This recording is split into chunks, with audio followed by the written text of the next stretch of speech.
Guys দেখছো এখন আমরা অটো করে যাচ্ছি নার্সিংহোমে। তো দিদিকে মানে ডক্টর দেখানো রয়েছে আজকে, তো আমি দিদি দুজনেই যাচ্ছি, মানে ওর সাথে কেউ থাকতে হবে, তাই জন্য আমি যাচ্ছি। তো অটো থেকে নেমে গেছে, এখান থেকে আমাদেরকে বাস ধরতে হবে। তো যাই হোক, আমি এমনি সময় ভিডিওটা ঘর থেকে গুড মর্নিং বলে স্টার্ট করি, তো আজকে আমি রাস্তা থেকে ভিডিওটা স্টার্ট করলাম। স্কিপ না করে সম্পূর্ণ দেখতে থাকো।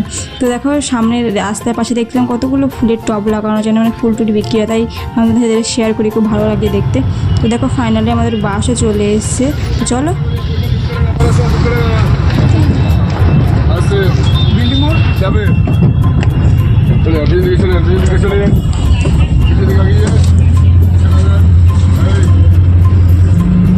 বাস থেকে নেমে আমরা 20 মিনিট মতো হেঁটে আবার আসলাম। তো এখন ফাইনালি চলে এসেছি আমরা নার্সিংহোমের সামনে। তো এখন নার্সিংহোমেই যাব। তো ও রিপোর্টগুলো বললো যে মানে যে ডক্টর করবে সে এখনও আসেনি, তাই আমাদেরকে বসতে বললো। তো আবার দেখো এখন দিদিকে ডাকলো, আমরা মিনিমাম 20 মিনিট মতো এখানে এসে বসে রয়েছি। তো উনি ডেকে বললো যে ওনার যে ডক্টর আসবে রিপোর্ট করবে সে এসছে।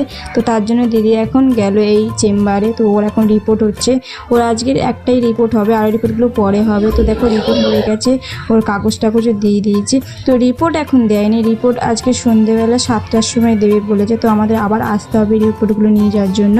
তো এখন আমরা চলে যাচ্ছি, সন্ধ্যে 7টার সময় আবার নার্সিংহোমে আসবো রিপোর্টগুলো নিয়ে যাবো বলে। তো সত্যি কথা বলতে আমার প্রচুর খিদে পেয়েছে, এখন বাজে 11টা। তো আমি ভাবলাম কি খাবো, এই জন্য আমি পুরি নিয়ে নিয়েছি, যেহেতু নিরামিষ খাবার তার জন্য নিরামিষের দোকান থেকে আমি এখন পুরি নিয়েছি, পুরি খাবো। দিদিকে বললাম, ও বললো খাবো না, আর খিদে নেই, তাই জন্য আমি একাই খেয়ে নিলাম। আর খেয়ে দিয়ে সামনের মন্দিরে চলে এসেছি। এটা হচ্ছে শিব মন্দির, তোমরা অনেকেই দেখো, যারা আমার ভিডিওতে দেখো তারা অনেকেই এই মন্দিরটা চেনো। এই মন্দিরটা খুব জাগ্রত, খুব আমাদের খুব কাছে, মানে খুব মনস্কামনা পূরণও করেছে। আমরা আগে এখানেই থাকতাম, এখন থাকি না, তাই মন্দিরতে আমার আসা হয় না। তাই ভাবলাম এখানে নার্সিংহোমে যখন এসেছি তো মন্দির থেকে ঘুরে যাই। তো বাবা ভোলেনাথ, মা কালীর মূর্তি, আর অনেক ঠাকুর রয়েছে মূর্তি। তো আমি ভিতরে গেলাম না, যেহেতু আমি বাইরে জামা কাপড় পরে এসেছি, ওই জন্য ভিতরে গেলাম না, তাই আমি দূর থেকে প্রণাম করে চলে যাচ্ছি। আর দিদি বলছে ওর খিদে পেয়েছে, তো বাইরে কিছু মানে অন্য কিছু খেতে ইচ্ছা করছে না, একটু ঠান্ডা কিছু খেতে ইচ্ছা করছে, তাই জন্য এখন ঘোল নিয়ে নিয়েছে, দইয়ের ঘোল। তো এখন ও দইয়ের ঘোল খাবে।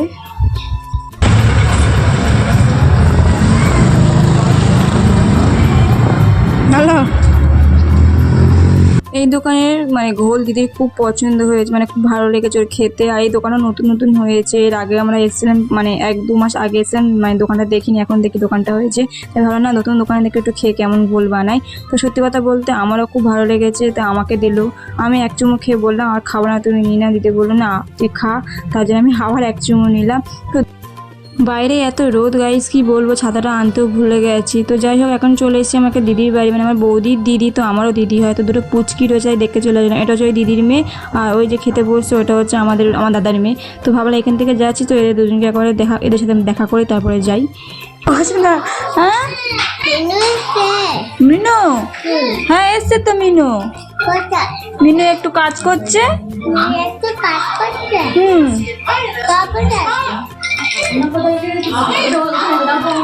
মিনু একটু পরে তো আসবে। তুমি খাচ্ছ? তুমি খাচ্ছ?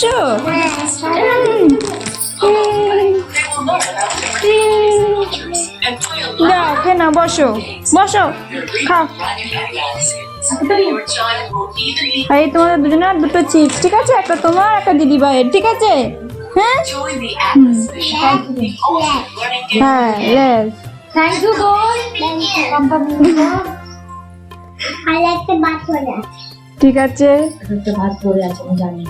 দেখছো গাইজ আমরা এখানে ওখানে ঘুরে বেড়াচ্ছি, যেহেতু আমাদের রিপোর্ট দেবে সেই 7টার সময়। তাই এতক্ষণ আবার কি করবো, আবার বাড়ি যাবো, আবার আসবো, তাই জন্য ভাবলাম না একেবারে রিপোর্টটা নিয়ে যাবো। তার জন্য দেখো আমার চলে এসে এবার গড়িয়াহাট। তো দিদির কিছু কেনাকাটি ছিল, আমারও কিছু কেনাকাটি ছিল।